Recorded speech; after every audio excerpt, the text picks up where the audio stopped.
Hello, Livingston, and welcome to our ongoing series of live programs here on Livingston Education.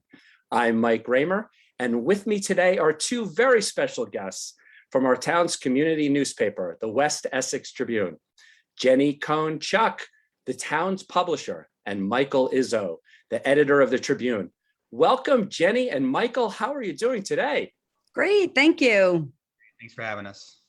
Thanks so much for being with us here today and sharing with our community a behind the scenes look at the Tribune and the amazing work you and your staff do in putting together the paper each week. For all watching, please participate by commenting and asking questions in the live stream, and we'll answer in a Q&A toward the end of the program. So Jenny and Michael, let's begin. Please tell us about yourselves, where you grew up, your family, and your educational background. Jenny, do you want to start us off, please? Sure. I grew up in Livingston. I am a graduate of Livingston High School, class of 1984. Followed that up at Seton Hall University. At the time, I was a active member of the Livingston First Aid Squad. So I wanted to go to college where I could live at home and keep running on the First Aid Squad. And I got a bachelor's degree in nursing. And before me, my dad owned the paper. So I worked both at the paper and as a nurse. So I did part-time 2 jobs, and that's my background with that. And I have 3 adult kids. They're 31, 29, and 25, yeah. And a stepson who's 21. And all my kids have scattered, but my stepson still lives with me. So that's like a good bonus. And you grew up in Livingston, yes? I did. Yeah, I did on Chestnut Street. Very good. Where do you live now? Now I'm in Whippany. Whippany now. Yeah. Great. And that's your screen background. That's picture your kitchen. Yeah? That's my kitchen behind me. That is, and it's a bit of a mess at the moment. So just that's Beautiful how much. kitchen. Okay, it's always a mess, but that's how it is. Michael, tell us about yourself. I grew up in Roxbury. When I graduated, I went to Syracuse for journalism. After that, I worked in the city. I guess growing up, I always knew I wanted to be a writer. And when I was 12 years old, I started writing for the Daily Record, just doing like movie reviews, and they had a teen section and stuff. So that kind of got me started, and went to school for journalism in Syracuse, had a great time. After that, I worked in the city for a little bit, and then I came back and worked for the Daily Record again. Did that for a while. Really enjoyed it. I thought that I would be working in like sports or entertainment. And I did for a little while. And then when I pivoted back to the Daily Record, they offered me a job as a news reporter.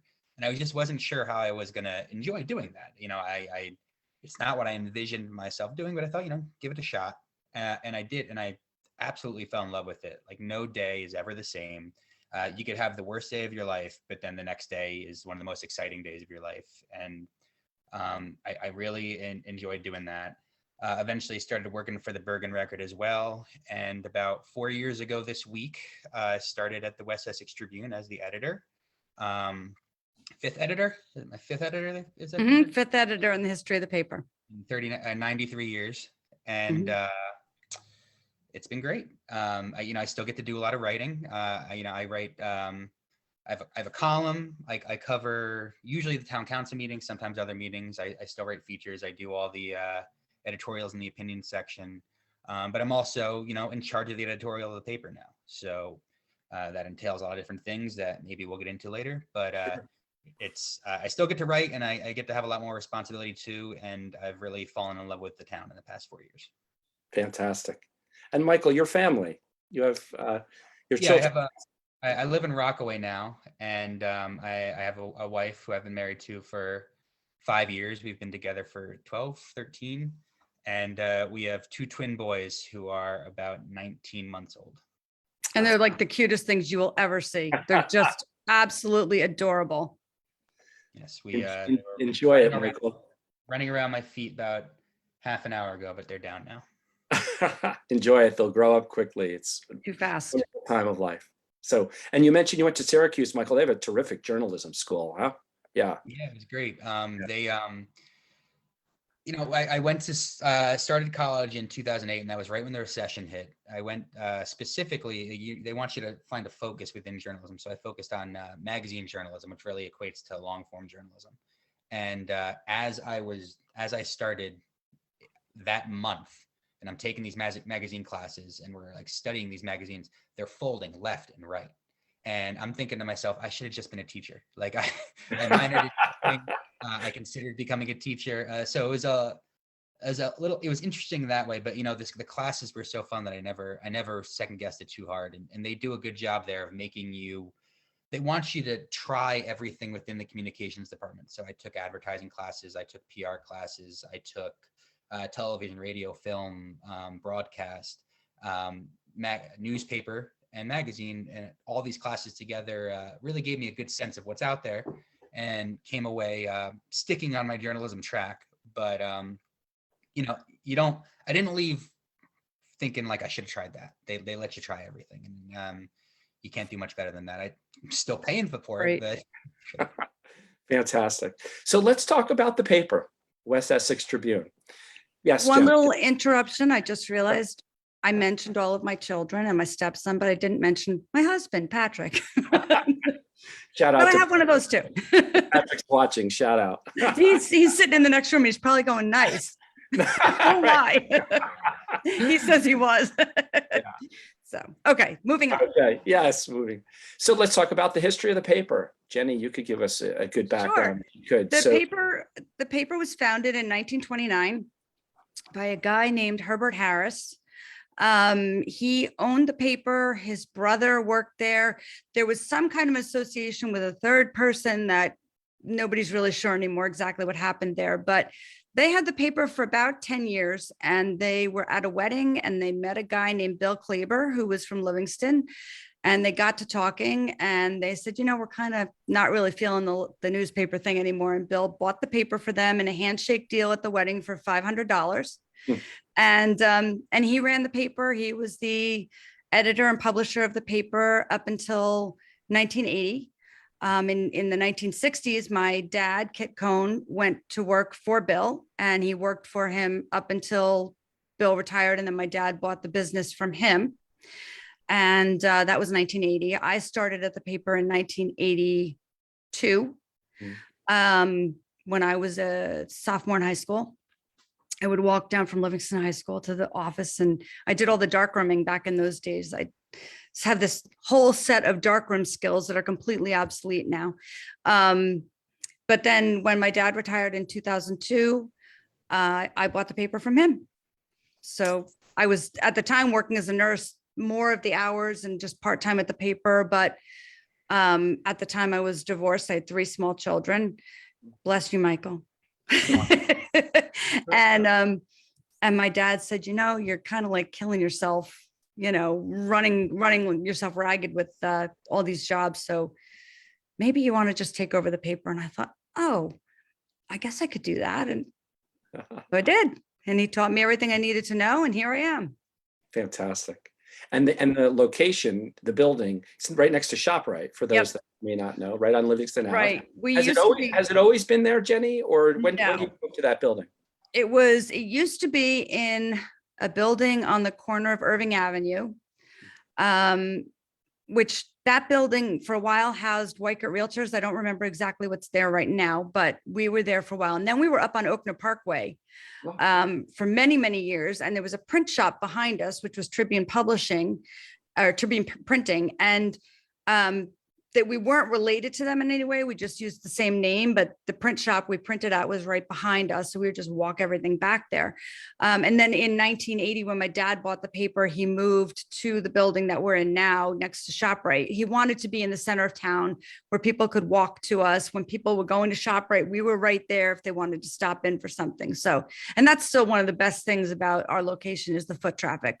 With COVID, it's been a little tough, but we have people every day stop in and drop off their subscription renewal instead of mailing it. Oh, I'm at ShopRite anyway, I'll save a stamp. And I'm like, that's cool. We like to see people. We love when people come in and say hi. So you guys are always welcoming when I've come in.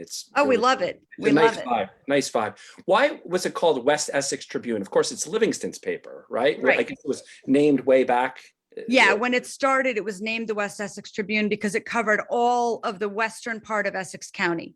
Ah, And then when Bill Klaber bought it, he kind of brought the focus down to just Livingston, but he didn't want to change the name for historical reasons. And then my dad felt the same. When I bought the paper, I came within an iota of changing it to the Livingston Tribune. But I just feel like the history of it is, this is what it is. And so that's why our new logo, which is behind your head there, Mike, says West Essex Tribune of Livingston. We Right. added that in there to make sure that people realize that it is the Livingston paper, even though the name wouldn't, necessarily lead you to that. makes sense. I love the new logo. It's great. Thank you. My husband Yeah. designed that. Beautiful. So let's talk about the circulation. Michael, maybe you could give us a sense on that. What is the circulation of the paper now? How many subscribers?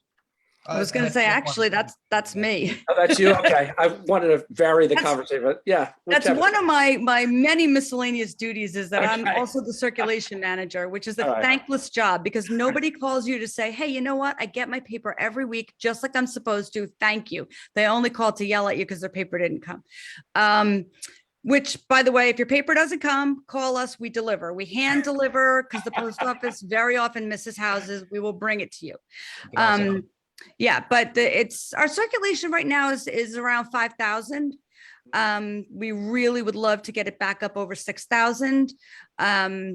So subscribe, it's cheap. I always tell people, for what you pay for the paper, it's $32 for the year. I mean, you can't buy a pair of pants for that nowadays. So, but Great value, and includes the electronic as it well. includes the electronic version. Yeah, if you're a subscriber, you can get the digital version. Right. And if you're out of state or out of town, rates are a little bit higher for subscribers. But if you just get the electronic edition and opt out of print, then we honor just the Livingston rate for out of towners and out of staters. Fantastic.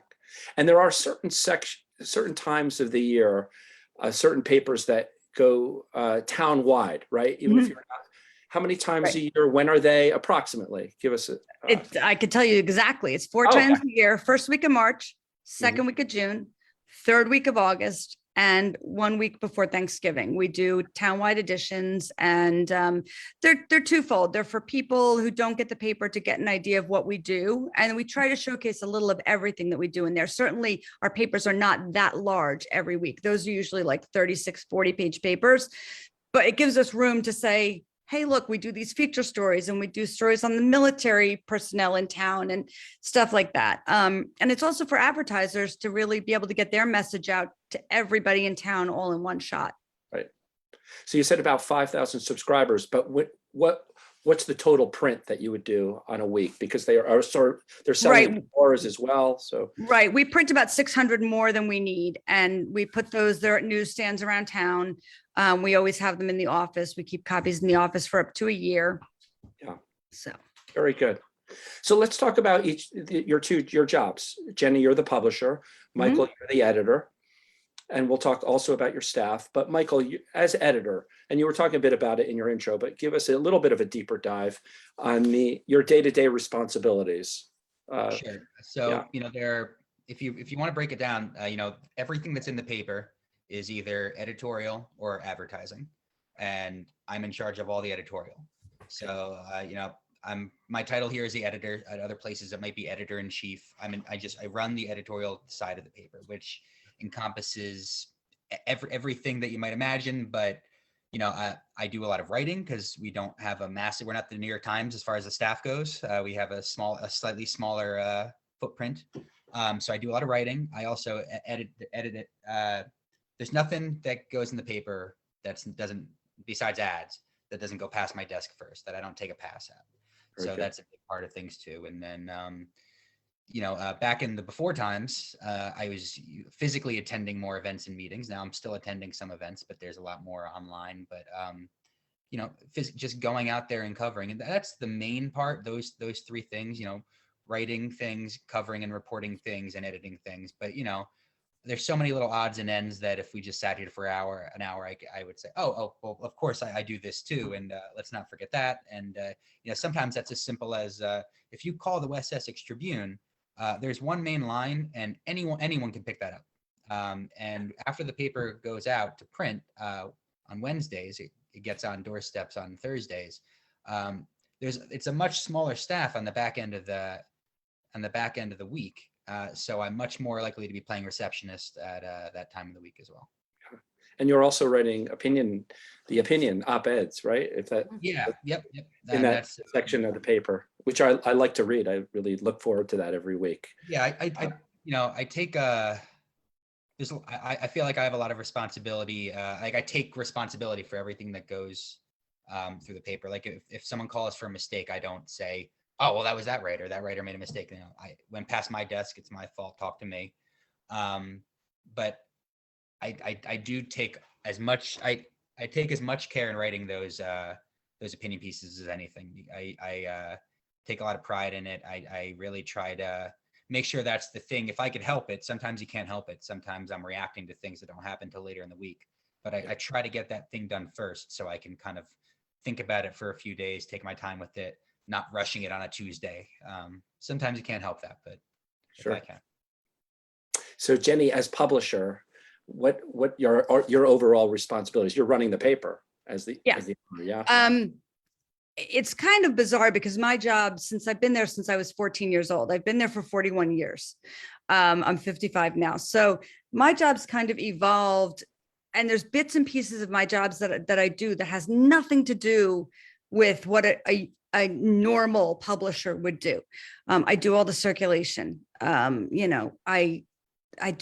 can't even, it's like Michael, there's so many little ridiculous things that wouldn't make sense to talk about them. But overall, my job is to put together the final piece, make sure it looks the way that I want it to look, make sure that all of the stuff that has to get in is in, and as much of the stuff that is we want it in, but it doesn't absolutely have to go, gets in.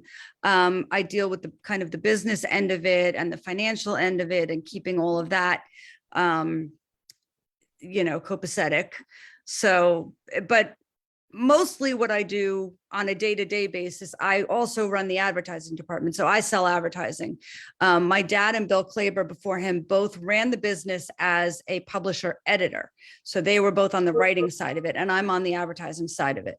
I do write, I can write, when we need me to, I write, but it's not really my thing. So I do a lot of ad sales and work with a lot of the small businesses in town, and I love it. I absolutely love that. So it's fun. So running the business side, right? Revenues. Yep, running the business side. And I also primarily I do the layout of the paper. When I'm not there, Michael lays out the paper, but when I'm there, I do it. My favorite part. And it's my favorite. You said, Michael, it is your favorite or no? No, it's Jenny, you're your favorite. My favorite. And I have to be the one that physically lays out the paper. Some weeks it's easy, and other days I'm there until the clocks change. It's true.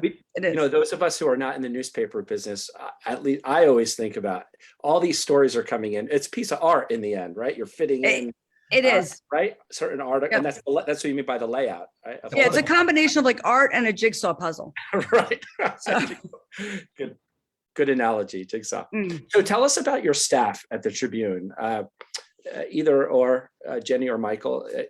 Who's on staff? What are their responsibilities? So forth. I can take that. So Michael oversees the editorial department. We have Ellen Laser and Chris Sablinski are both also writers. Chris is the managing editor. So she's a little more, they're both part-time, but Chris has got a little more responsibility. Ellen does a lot of our feature stories and is out in the community quite a bit.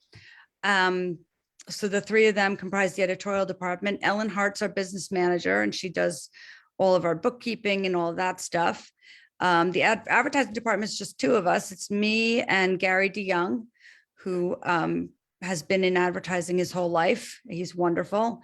And then we have a production department of Karen Trachtenberg Peacock. That's her maiden name. She's from a very big Livingston family, the Peacock family.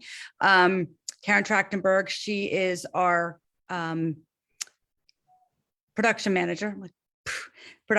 And then Grizel Cardona does typesetting, and we have Ellen Whitney doing ad layouts down there. And so if anyone's paying attention, we have 9 people on staff. 3 of them are named Ellen. So it's very confusing when people call the office and say, can I speak to Ellen? Because then you're like, do you want Ellen in editorial? Do you want Ellen in the business department or Ellen in production? And it's so. You call the Ellens by their last name? How do you do it? No, we call the Ellen Whitney is the 3rd one to come on staff. She's a recent hire. So she's E3. E3. And then Ellen Hart was the first. So she's either just Ellen or E1. And Ellen Laser is very short. So she is wee Ellen because Ellen number 1 is Scottish. And in Scotland, they call anybody that's little, oh, wee little so-and-so. So she's wee Ellen. Very good. Yeah, Well, but it's very confusing. great staff. You guys get a lot done in a short period of time. We'll talk about more. We'll have Nancy Diner, the editor, 2 editors in the form. She still comes in on Tuesdays and helps with proofreading. And you'll notice we didn't mention any photographers. So, you know, a lot of us do that ourselves, but also we have some freelancers that are happy to take photos and send them in. And that could be anyone in the community if it's a good enough photo, and we're happy to credit them. But primarily, people might notice Don Schwartz takes a lot of our sports photos. Jerry Siskin is also someone that takes a lot of photos for us. Craig Melhorn does a lot of our fire photos, and Rob Munson. Both of them are Livingston guys, firefighters. And they take a lot of accident and fire pictures for us. And like he said, Nancy Diner is back. She was a managing editor under my dad and then editor under me. And then she retired. And about 6 months after she retired, she called me up and she said, I like being retired, but I need something to do. Can I come back and be your proofreader? And I said, yes, because she also is wonderful about filling in, you know, when we need someone to do some writing, or if something happens and we need a picture, she grabs her camera and goes running out the door. And so my dad always said the Tribune's kind of like a quicksand pit. Once you get your foot in, you can't quite ever get out. You're always still a little bit stuck in the business. So Nancy proves that. This is so great. We're learning behind the scenes what goes on with the Tribune. So you're ready for part 2 of the program. Sure. It's a bit of fun. We're already having fun, but a bit of fun gets us to know you both a little more on a personal level. Call it the lightning round. I ask a series of quick questions. It's what's your favorite? And you let us know what first thing that comes to mind. So you ready? Number 1, your favorite food. Ice cream. Ice That's cream. horrible. It's horrible. It's so bad for me. Peanut butter ice cream. I will sell my soul for it. You, Michael, your favorite food? It tends to change every few years, but right now I'd say short ribs are my favorite food. Short ribs. Cool. All right. Next question. Your favorite place you've traveled to? Italy. I've always wanted to Northern go or southern, Jenny? I spent a week in Rome and a week in Tuscany with my kids. When my oldest graduated high school, she had taken 4 years of Italian, and that was her graduation present. And I loved all of it. I want to go back and see more. It was just amazing. Yeah, beautiful country, great people. And the food. Michael, yourself, favorite place? I'd probably say Paris. You just you walk around, people are just handing you a wine and cheese and bread and museums, and everything's historic and beautiful, and yeah, it's great, perfect. When were you there? What year? We went on our honeymoon. Great time. Paris was my favorite until I went to Rome. So now you got to Italy. Now you got to go to Italy. My biggest problem with Italy, besides now that it costs a lot of money, either we're in COVID and 2 young kids, is I could never decide where in Italy I would want to go. There's so many places. I know. True. Just get started so you have time to see as much as you can. Go over for a month, right? Mm-hmm. And back to Paris. Michael, were you there before Notre Dame? Yes, I was. Yeah. So you saw the original. Fantastic. Mm-hmm. Next question. Your favorite TV show or movie? Oh gosh, of all time or current? All time. Or Oh man, that's so hard. My husband's yelling Survivor. I love Survivor. He got me watching that. During the pandemic, I binged pretty much all of the seasons of Survivor. I've loved Sex and the City. I love Schitt's Creek. I love The Good Place. If you haven't seen it, watch it. There's so many wonderful shows. So it's really hard to pick. Currently, I'm watching Last Tango in Halifax, which is a British show, and it's fantastic. What is that on? Netflix. Netflix. Okay. Michael, what your favorite TV show? It changes as every few years, but Friday Night Lights for a long time. Lost was probably the first show I ever became obsessed with. I really love Justified. At night, I'd say like The Office is my nightlight. It's nice, it's quiet, it's familiar. I fall asleep to it. Very good. Ready for this one? Could be a little tougher. It's going to bring you back. Your favorite book in high school or college? In high school, actually, it was middle school, was The Outsiders. Ken Ronkowitz, who is on my Facebook, was my English teacher at Heritage when I must have been like 8th grade or something. And he made us read The Outsiders. And I loved that book. Just loved it. You, Michael? Yeah, I probably say I don't have any real memory. Didn't really get assigned too many books in college. In high school, I would say probably between Catcher in the Rye and Lord of the Flies. I liked the little boys who thought they were big tough men, I guess. But those are great favorites, great classics. Yeah. Pardon my dog slurping in the back. You might hear my little puppy who's yelping. I know, your new baby. Other newspapers you read? I subscribe to the New York Times and the Star Ledger and the Hanover Eagle, which is Whippany's local paper. We get a whole bunch of weekly papers at the Tribune that we subscribe to and read through. And whenever I travel anywhere, domestic or overseas, I find the local newspaper. If I can find the local newspaper office, I burst right on in and say, hi, I'm here. And, we talk newspapers, but I always get papers from wherever I go and take a look at them and see what they're doing and maybe steal some ideas. Sure. Michael, favorite newspapers that you read, other ones? Yeah, New York Times. I get the Daily Record. I read the Star Ledger at work like Jenny does. And those are probably the 3 physical papers. Outside of that, I have a lot of digital subscriptions, the Atlantic, the Athletic. Yeah, same. So here's our last question for this part of the program. If you weren't in the newspaper business, what would you do? I'd be a nurse. I loved nursing. I have my RN. I still keep it valid. I do my CEUs every year and keep my certification valid. I worked in maternity nursing. I did postpartum, newborn nursery, and high risk antepartum, and I loved it. I absolutely loved it. I miss it.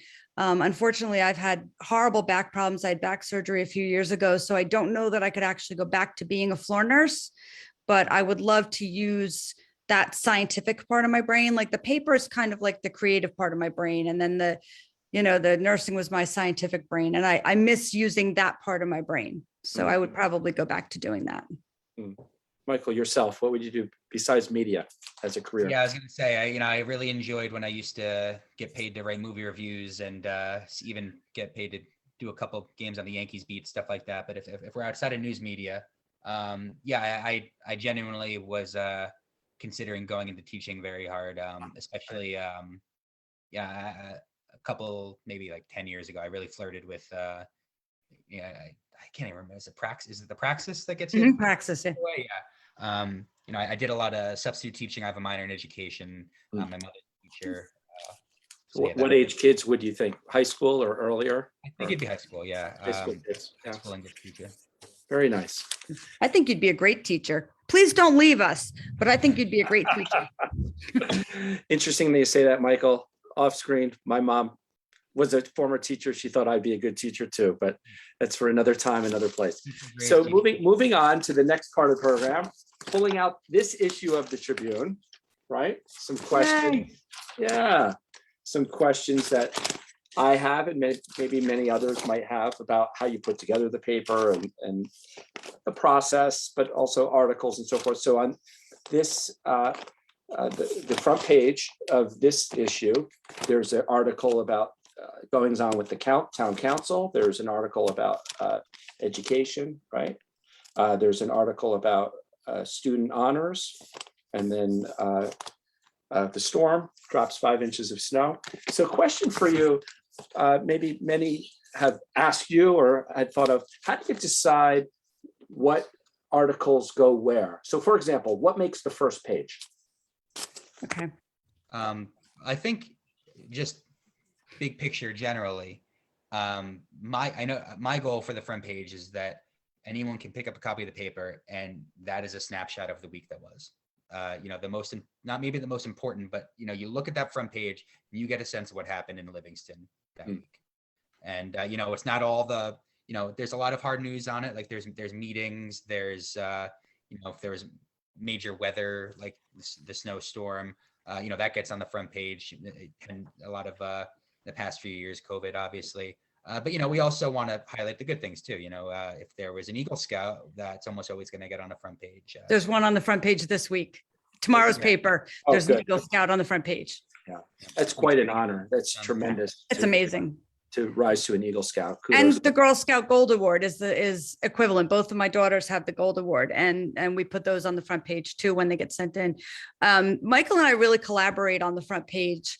We'll sit down kind of each morning when he comes in, and I'll be like, all right, what's coming in? What do we have as far as stories? And, meetings always get on the front page. We always try to highlight a kid doing something good, whether it's sports or marching band or the National Honor Society, or sometimes it's just, we get elementary school news from the Board of Ed. And sometimes it's just, there's a picture of little kids that's just so cute. We can't stand it. And they go on the front page, and we do try to put things on there. People are always asking, why do you always put like burglaries on the front page?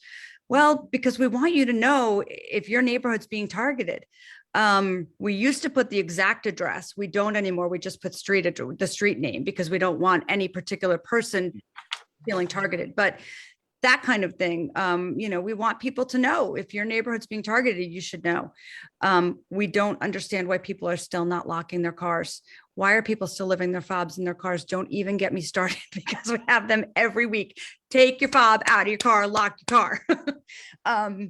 But we also, it's a lot of it's timing too. Sometimes people will be like, well, why didn't this story make the front page? This was really important. Sometimes we get it after the front page has already been built, and the amount of work that it would take to unbuild the front page plus the jump page, which is where all the articles go to when they, jump from page 1 to whatever. It just would be we wouldn't have time to get to press. So sometimes things have to go on the inside of the paper, even though they're important enough for the front, simply because of timing issues. So on that topic, Jenny and Michael, talk to us so the community knows the deadlines to make. I would think earlier you receive, the better. I'm aware of that. I try to, as best as we can, to get to you. But what is the deadline? And then also, when's the paper printed? Of course, it comes out on Thursday, but there's more to it. There's Wednesday night. What are deadlines that you like to work with, Michael? Before we answer that, though, I just want to jump back to the other thing. Sure. We do, as Jenny said, there's a lot of people that say like, why wasn't this on the front page? It seems like a front page story. And, we don't, we do try to give a sense of the community on that front page, but it doesn't mean that your story made A3 and then that means it stinks. It's not a ranked system tiered through the paper. We honestly purposely design a lot of the paper so that you feel compelled to go through that whole paper. You don't know where something might be, so I better read it front to back. Yeah. So it's not like if your story is on 2, it's better than the stories that are on 6. Right. And the front of the sections, I would think, those are prime spots. Yeah, but we don't sectionalize, like we don't have all of our obituaries on one page, because we want people to look through the paper. This week, for example, we had, I think, 3 or 4 Board of Ed stories. Yeah. One of the stories I got late because the meeting was last night. I got it late this morning. We had to go to press. It ended up in the B section on a left-hand page. Not usually a prime spot, but you know what? I know people are going to look through the whole paper, so they're going to find it and they're going to read it. Right. But anyway, our deadline is. Yeah. It's always been noon on Tuesday. We ask people to please aim for 5 on Monday, because our Tuesdays are just really tough and really tight. We go to press on Wednesday a little bit before 12. And so we really need to have the whole paper put together and nailed down by like 10:30 so that we can do a reproof of it. And then we have to upload everything to the printer. So your final deadline then, Jenny, I'll tell you what, if someone calls me on Wednesday morning and says, look, I've got this has to go in, it's a legal notice and whatever, we'll get it in. Okay. We make it work. But really Yeah. For stories, 5 p.m. on Monday would be appreciated. Noon on Tuesday is kind of like what we really have to have it by then. If you send us something afternoon on Tuesday, there's a good chance it might get in, but all bets are off. Like if you, Right. if you We can't promise at that point. Understood. So tell us how you source the news stories. You mentioned, I would think, as Michael was mentioning, you go to council meetings. Where does the news come from? Comes from your staff being, I think you would think your staff being out in the community, but also people writing in. Yeah. Yeah, Yeah. There's a lot, let's say we just turned over the new year. All these different, planning board, zoning board, board of education, council, they set their calendars for the entire year. So right then and there, these are the dates that we know there are meetings. These are the papers that will affect. And we just kind of build up from there. There are certain events that we know we're going to cover. We know there'll be Memorial Day, 4th of July, all these things. And so that's kind of the baseline. Outside of that, sports are regular. A lot of this is on a normal calendar that we could plan for in a sense. Outside of that, the accidents, the crime, the police related stories, we don't plan for those, but we have contacts in the police department that we reach out to weekly to check to make sure we didn't miss anything. We also hear from the community when things are happening, not just for the police, but anything. If there's someone that turned 100 that they want to let us know about, they're going to call and let us know. If they have a letter to the editor, they're going to mail that to us. We get a lot of submissions from various groups that want to highlight the good things they're doing and the events they're having. And the more entrenched we are in the community, the more we can rely on that. Between myself, Jenny, Ellen, Chrissy, and other people who don't write anything in the paper, but they're still in the community, usually the news reaches us.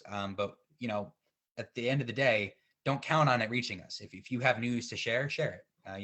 We'll happy to share our email address, our phone number, any way that people can get us the news, we'll take it.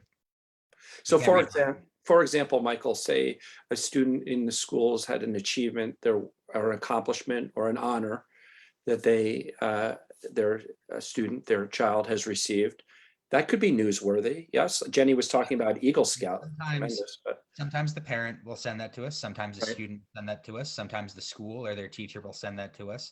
We're not embedded physically in the schools, so we do have to rely on someone, whether it's the communications manager for the Livingston Public Schools, whether it's, a principal or it's mentioned at a Board of Education meeting, or like I said, it's quite often a parent or a student themselves that reached out to us. But that's very rarely like we're just out in the community and get a hot tip. We kind of rely on someone else to get that to us. But, we are relying on people we can count on. As Jenny said, there's a reason that we put cute kids on the front, because we want parents to be excited to pick up the Tribune each week. So if parents are going to be excited to pick up the Tribune, they're going to be excited to share their cute photos and stories. So, of course. And I'll add in, I'm sorry, were you done, Michael? Yeah, I could be done. Okay. I'll add in that we're very fortunate to have really good working relationships with the police department, the fire department, the Board of Education, so we know that if we reach out to them, they'll get us what we need. They also will call us and say, hey, here's this thing that went on, you might want to know about. I have just a funny 1-minute anecdote about one of the funniest ways I ever got a story. I participated in a United States wide newspaper exchange. So publishers were just matched up randomly with like 10 other publishers, and you would send each other your newspaper so you could see what you were doing. So I'm getting them from like Arizona and Washington State and whatever. And I pick up a paper, and I don't remember what state it was from, but I think it might have been Illinois. And there was a huge feature story on a guy that had done some incredible thing locally. And he was from Livingston. He grew up in Livingston. And it said in the article, so-and-so who grew up in Livingston, New Jersey. And I'm like, are you kidding me? So I called the publisher of the other paper and I said, we'll give you a byline. Can we use your story? And they said, yeah. So, news comes to us in the strangest ways. You just never know. And I will say also too, this is really the only paper that Jenny's ever known, but I've come from a few other papers, and I've covered probably 75 different municipalities, and some of them are great, some of them are terrible, and they unfortunately view you as an obstacle at best, if not an enemy. And it's really hard to get news from them in that sense, and it's really unfortunate because the people that are hurting in that sense are the community. They don't get the news. this is truly the best community I've ever worked with for that. They understand the value a community paper brings to residents. They are usually eager to share these stories, and we're all better for it. It makes our job easier, and I think it makes their job easier, and it's definitely better for the readers of the paper. What a cute kitten. Well, Michael, my experience in working with the Tribune are many, many years. You guys are always very responsive, very communicative. It's a very smooth process. I think you're all easy to work with as members of the community. So it's those people that might have a story just to reach out. So a couple of points that I wanted to get to what you were both saying. Jenny had mentioned, it was an interesting point about perhaps alumni or those that grew up or from Livingston, but they're generating stories from around the country and the world. Those are certainly news. Oh, worthy. we love those stories. Yeah. I actually kind of scour the internet for Right. stories about people from Livingston that are doing things in other countries and other states. Yeah. And we reach out to people all the time and try to get that kind of stuff in the paper if we find stuff. So yeah, I mean, for an edition that you were holding there, wasn't there? Didn't Ellen do that story about the ambassador of, Yes. From Bahrain, going to Bahrain. I was Bahrain, just yeah. going to mention that, Mike. I have the paper open right here. Yeah, I was going to mention. Yeah, that's interesting. Ambassador for Bahrain. And I don't know if you saw the issue that we did. Our last townwide issue was November 18th, and we had a front page story about a guy from England who had gotten stuck here on a layover, and then the plane got canceled and he was stuck here overnight, and he was sitting in Newark Airport.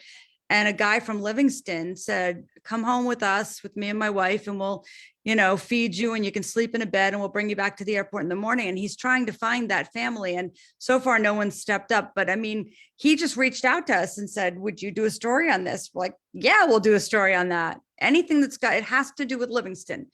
Anybody we feature has to have been here at least for a few years. But even if they were here, they were here for high school. And that's it. We still we love to know what people are doing.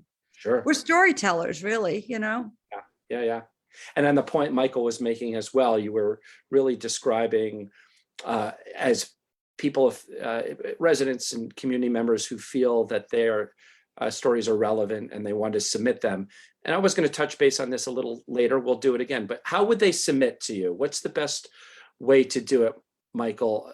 Is it the old phone call, email, submit to you or others on your staff? Yeah, I mean, everything works. All those things will funnel to the same place eventually. But my personal email is westessextribune@gmail.com. That goes right to me. So that's probably the most efficient way to do it. It's always good for me personally to have just if you're pitching me a story, I could see it in writing. It helps me visualize it. Maybe I could put the words on a paper.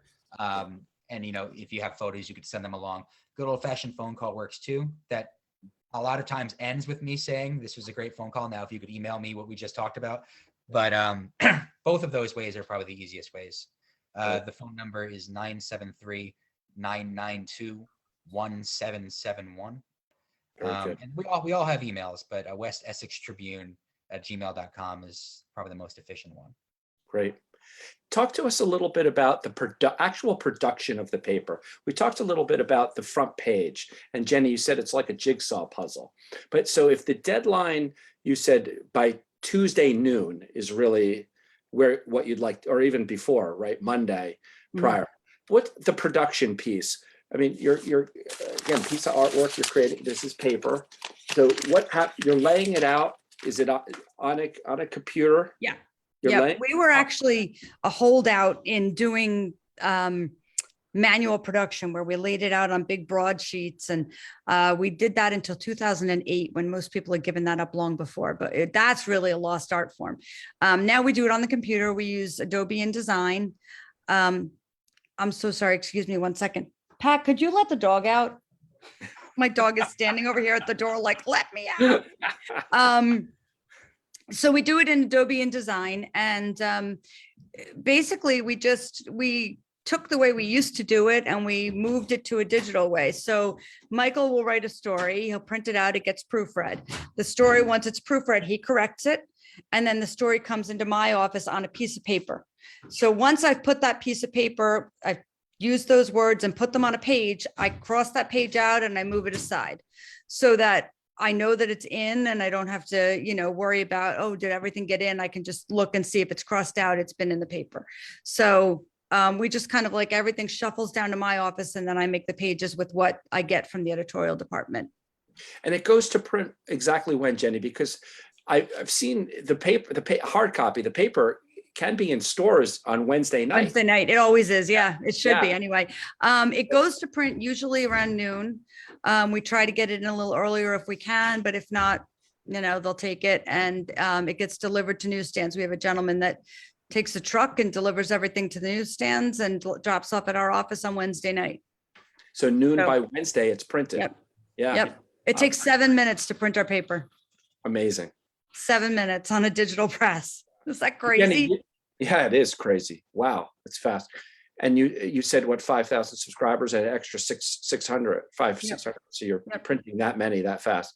But Jenny, you also mentioned proofreading, and Michael did as well. And of course, being journalists, you want to get the facts right. How do you go about doing that? Is there research? Someone submits a story and you want to make sure it's accurate. I can only imagine this takes a lot of time and to verify. Do you Google things quickly? How do you? I mean, it's entirely dependent on the story. Most, It's kind of a hard one to explain. Yeah. If you have an example of a specific story, I can kind of go through the process. So some of them are as simple as like, they're pretty straightforward. At some point, a lot of these instances, we're working with hard deadlines. We want to make sure the words are right, but we are trusting our initial source when it comes to like a student was placed on a dean's list. We're not triple checking that fact. We are triple checking the words, and but like there are other things like tomorrow there'll be a story on the front page that's about an issue that a lot of people are talking about these last few weeks, which is just problems that they've had with the mail. That's something that we want to make sure we get right. That's something that I'll talk to officials in town. I'll talk to the local post office if they'll talk to me. They'll usually bump me up to someone higher up at the department, a communications manager for the state or higher than that. And that's just something I'll source through a lot of people. Some of them will be quoted, some of them won't. But just to make sure that the facts in there are correct, because there's just a little bit more at stake in getting that one wrong, as opposed to, we don't want to get anything wrong. I can't stress that enough. When I was in college, there was a rule that if I spelled a name wrong or if I got a name wrong, that was an automatic F. So I feel that way whenever something's wrong. But if we spell a name wrong, we're just going to run that dean's list next week again. We're going to apologize. We're going to issue a correction, and we're going to put that in there again. But if we mess up one of the bigger stories, like issues with the mail, I'm not going to say there's consequences, but we want people to trust that we're getting that right. Sure, makes sense. Yeah, and thank you. I'm really enjoying this program. Thank you again, Jenny, Michael, for being here and sharing with us. For those watching, there's quite a number of comments coming in the live stream. Thank you all very much. Please write in your questions for Jenny and Michael. We're going to do a Q&A toward the end of the program. So anything that you would like to learn more about, I'll be reviewing it as we get closer to the end of the program.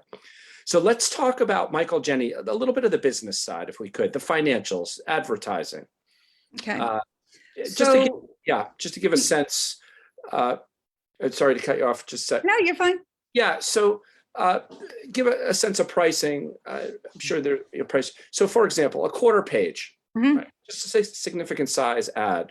Of course, there's black and white and color. Right. Give us sort of a price range. What would that cost? Yeah. So first, let me give you a little bit of a backstory. We are one of only maybe 3 or so independent papers left in the state of New Jersey. All of the other papers around us have been bought up by big chains. All the Morris County papers are owned by Gannett now, which is, national. So we're kind of just taking care of ourselves. And in some ways, financially, this is a good thing because we don't have to carry like weaker members of a chain. In some ways, it's a bad thing because it's only us. We only have us to rely on. So financially, the pandemic's been really tough for us. I'm sure everybody's noticed the papers have been smaller.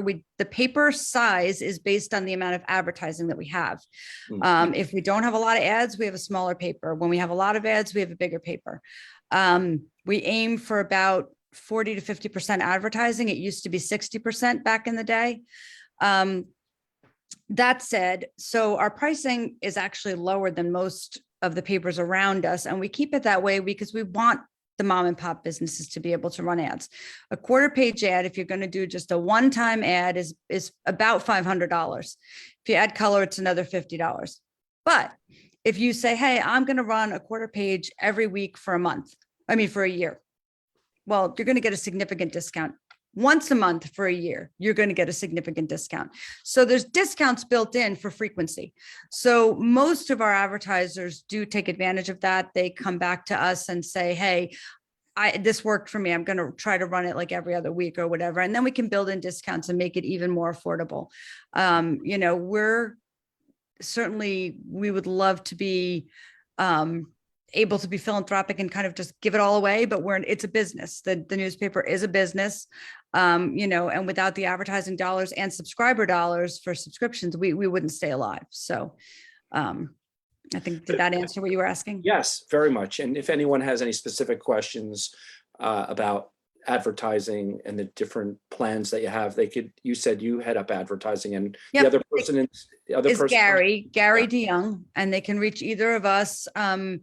Most of us have Tribune and then our name at Gmail for email. So I have tribune.jenny@gmail. Gary has tribune.gary, although his Gary is 2 R's instead of 1. So that's a little confusing, but basically even using Michael's email address, West Essex Tribune @gmail, he'll just send it right over to me, so you don't have to memorize an email address, just any of them will do. The other one that I use as a catch-all for the business is wetribune@gmail.com. Very good. So let's talk about recent times. It's been rough, right? It's been rough. Last couple of years on businesses and how we live, a lot of great change. And I can only imagine the pressures on media and the newspaper business. There's a lot of pressures, right? We had the pressure of the pandemic, the rise of social media, other sources to get news.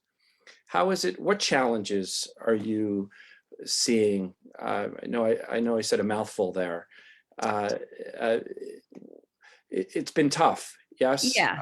Yeah. I think, some of the challenges we face, and I'm sure Michael will come up with a few that because we kind of have different perspectives being in different departments of the paper. But one problem is getting people to subscribe, getting younger people to subscribe. Younger people tend to want their news in chunks. They want a headline. They just want to know the basics. They don't want to read the in-depth story. And I get that, especially with a lot of the national news, it just gets overwhelming. But for people who are invested in living in a town, and Livingston it's a big town, but it has a small town feel. And if you're living in a town, you might want a little bit more in-depth information about like zoning board stuff and what they're going to be building. Are they building, a McMansion next to your little ranch house? And how's that going to affect your property values? So getting people to subscribe, we try to get out there that this is information that really will help you to be a part of the community, to understand your community, to know what you need to look out for in your community. So that's one of our biggest challenges, is keeping subscribers. And also from the advertising point of view, just getting businesses to understand that investing in advertising, sure, they should also be doing Facebook ads. Sure, they should also be doing, digital advertising, but they should also be doing newspaper advertising. They need to kind of understand that spreading their message farther really helps. We have tons and tons of people who read the paper who call in for ads, or we'll get businesses that say, oh my God, I ran an ad and 15 people walked in my door. So we know it's working, we know people are reading it, but sometimes trying to convince some of the smaller businesses, especially right now with COVID, and businesses have been really struggling financially. They don't want to let go of those dollars if they don't have to. So it's tough, and we get it. We're hurting too. We're a small business. We're hurting too. So I totally understand. Understood. Just on the editorial side, we all lived it these past few years, especially early on 2020. What the things we cover in the paper weren't happening. That there were no high school sports. There were no major events, and that covered a lot of the paper. So luckily those things have started to trickle back, but and it's getting better and better. But it was harder to do interviews. It's always nice to do an interview in person when you can. That wasn't an option for a lot of the time. And we all got used to Zoom. We were able to watch the meetings on Zoom. We were able to have phone calls with people. We got the paper out. And I would like to hope that aside from seeing a few more photos of a bunch of Zoom bubbles when we had nothing better to put in there, people were none the wiser. But it's definitely it's not less satisfying. It's just a little bit more of felt a little impersonal at times. And we're all still being safe. We're still in a pandemic, but it's definitely leaps and bounds better than it was a year ago, and especially 2 years ago. Right. Yeah. Take a look forward, Michael, the next few years, a decade, and other challenges, I would think. And it's been contentious, if that's the right word, of community newspapers and newspapers print, is the rise of social media, right, and other sources of news. How would you think that could? You've been working with it, against it, I would think, right? It's a challenge. I mean, I love nothing more than that I get to I write words and I could physically hold them in my hand.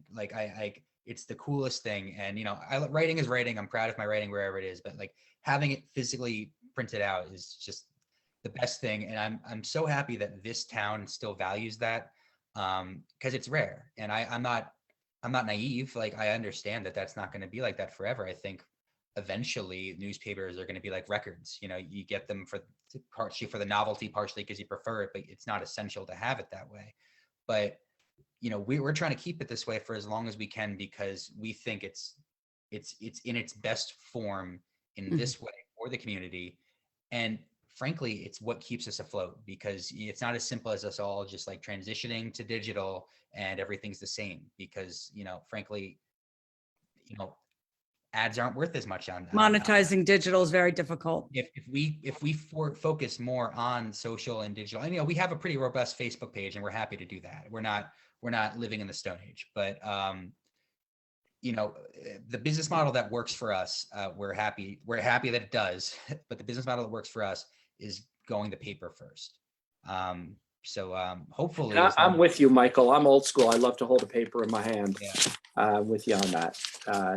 We'll see what direction it goes. But is there, as you mentioned, the Tribune has a Facebook page and other digital. Are you thinking of other digital strategies or supplementing what you do? Any thoughts? We tinker, we try things. If something really seems to take hold and work, we'd go more into it. But we found value in keeping our Facebook up to date and sharing 40 years ago photos that didn't make the paper on there. There's a value in that for us. Other things we've tried, and just we had a Twitter handle, and we still do, but it's just it wasn't getting the engagement that made it worth it for the small staff that we had to invest in that, as opposed to trying to make the paper better. So it's not that we're not trying things. It's just that we're putting our energy into the paper part of it. Yeah. So guys, a lot of viewers on the live stream, some really wonderful comments coming in. Thank you so much, everyone. Love the WET. So convenient. Livingston's publication of record for 93 years. Thank you all for all you do for the town. Oh, that's always get a lot of love, guys. Here's a question. Jenny, is there one story that pulls on your heartstrings more than any other story over the years? Oh, wow. There are so many. There's one, it's not even that it pulls on my heartstrings. I just remember it so well. There was 2 small planes crashed over Livingston many, many years ago. I was probably about 20 years old or so. So 35 years ago. I actually responded to that call. My brother was on the first aid squad and I was on the first aid squad, and my dad owned the paper. The three of us heard it on the police radio, jumped into our car, the three of us together, and drove there. Unfortunately, nobody survived the crash. Fortunately, nobody on the ground was hurt. I was working at the paper at the time, and I remember laying out the page with those pictures that we had taken and the story, and having been there at the scene, and it was horrific and tragic. It was actually in the backyard of one of my friend's houses. She walked outside and I was like, what are you doing here? A friend from high school. And then seeing it put onto the page and seeing the way that it affected the town, because people were just so upset about this. That's really stuck with me. We also do features a lot on veterans, and a lot of their stories really stick with me too. They're fascinating. The stories that some of them tell are just unbelievable. The airplane story, what year was that, and where in town did that happen? It was on Pitcairn Drive. Mhm. I don't know how I still remember that, but that's where it was. It was in Jennifer Fetzing, who's now Jennifer Fetzing Drescher's backyard. And it was, I'm going to guess it was 1986-ish. I'm going to guess somewhere around there, 1988. That question came from Jason Shapiro. I just want Oh, hi, Jason. Here's a question from Monica Gupta. There are two sections, A and B. What goes on section A and vice versa? What goes on B? And is there a difference? We actually make the B section first. Okay. For no reason other than that's how it was done when we would manually build the paper. We would do the B section first and send it to press Tuesday night. And then the other section, A section, would get done Wednesday. The B section tends to be less of the hard news, less of the meeting stories, and more kind of just general township news. But this week on page B2, I believe, if I remember correctly, I've got a Board of Ed story because I had nowhere to put it in the A section. So, what was that? Not a hard and fast rule. Not a hard and fast rule. So that's, like we said before, we try to spread things out throughout the whole paper so people read the whole paper and look at the whole paper. Very good. Here's a question probably good for you, Michael. What is a tip for a young writer? I'm sure any young writers have heard, just keep writing, write. Find the thing that interests you, write about that, and there'll be a place to put it, even if it's your own blog, until someone reads that blog and they say, you could put it on my website. And, that's how you get going. If you want to go to school to become a writer, my advice to you would be to think about what you want to write about and also major in that. You'll have a focus in your writing. It'll make you more hireable, and it'll give you a lot of options, whether for other jobs too. Because it's great, and if it's what you love, you should do it. But you should also be smart about it. Very good. Here's good advice, Michael. And a few comments coming in.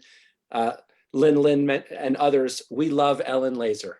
Oh, she's wonderful. Any other questions, those watching, please continue to put them in the live stream. So as we wrap up, we're about an hour into the show. I want to, again, thank you, Jenny. Thank you, Michael, for coming out, sharing this. I've thoroughly enjoyed this. Thank you. Not done just yet, but I wanted to just on behalf of the community, thanks so much and for sharing everything tonight. We talked about how residents could be in contact with you. You mentioned that, right? For both stories and advertising, that's important. Any advice that you might offer? Jenny, Michael, you just offered some advice on becoming a writer. And the advice could be from the community to work effectively with the Tribune. The advice could be, whether it be go into the media business or not. One other thing I just wanted to say, when you're talking about how you can reach us, you can also message us through Facebook at the Tribune. We have a Tribune Facebook page. We check our messages there within minutes usually. How to work effectively with us. We are always happy to field story ideas. Like, people call us and they say, well, I did this kind of a thing and I didn't know if it was interesting. Yes, it's interesting. If you did something that's out of the ordinary, we'd love to hear about it. If you have some, interesting story to tell, that if you don't come and tell us, we're not going to know. So, reach out. We're super friendly people, and we love to tell the stories of the people in town. We have a little column we do called Meet Your Neighbor, and sometimes it's just great to say, hey, here's this lady, and what she does is she knits for, hats for newborn babies in intensive care. Great. That's a great story. People want to know about that. So reach out. Yeah, Sorry, Michael. I was just going to say, we take a lot of pride in being your community newspaper. We're serving the needs of the community, and that's making sure that if you didn't attend a meeting, we're going to tell you what happened in that meeting, but it's also highlighting your accomplishments and sharing your stories. So that's what we're here for, and that's why we're proud to do what we do. So please do share your stories with us. Sharing the community's strengths and stories. Very good advice. Well, as I mentioned earlier, and I'll say again, my experience working with the Tribune, working with you both and your staff, you're very approachable, very responsive, and you give some good insights, and it makes what makes a good story. And I think we're super fortunate, super lucky to have such an amazing newspaper with such a track record. What's on my mind as we're sort of wrapping up? We always say award-winning newspaper, and I know you mentioned that as well. Can you share some of those? What has the Tribune, what awards has the Tribune won or earned over the years? We enter every year the New Jersey Press Association's Better Advertising and Better Journalism contest, and we always win something in that. I think last year we won like 23 awards in that, which was mostly for the advertising, and then for the editorial, I know Michael won a couple of awards for his writing, and so we win that. We have actually also entered a national competition, and we've won both advertising and writing awards for on the national level. So when we say award winning, we mean it. We've won awards and they're good ones. It's not just like awards, and I think Society of Professional Journalists too. Society of Professional Journalism's. Yeah, that's another one we do. We do several different writing ones too. So fantastic. Thank you both again. Before we sign off here, any words of wisdom? I know, Jenny, you offer some wonderful words sometimes, phrases, and any pearls, anything you would like to add? Help us. All I'm thinking right now is all the things I always told my kids, like, don't go down the stairs in a cardboard box. Yeah. The only good thing about banging your head against a wall is when you stop banging your head, it stops hurting, things like this that I taught my kids. But, the only thing this is going to sound so trite, but just be kind to each other out there. Honestly, we try every day to treat people with kindness and respect and dignity, and we try to reflect that in our newspaper. And I think Livingston has a really good basis of amazingly wonderful, thoughtful, giving, generous, incredibly generous, kind people. Just, keep being Livingston, just you do you. I feel like you should have ended it. I don't have anything like that. It's a little still. You need to learn about the cardboard boxes later. Yeah, I'll just add that we've got 30-something thousand people in this town. Every single one of them has dozens of interesting stories, and if you want to share them with us, that's great. But just know that every single person has an interesting story to tell, and we're here to tell those stories for them. Yeah. But if you view your own life that way, just keep that in mind. Very good. On that note, thank you very much again. Thank you. Two of you, very much enjoyed it, and we'll sign off for now. Thank you. It's been a pleasure. Thank you. Good night, everyone.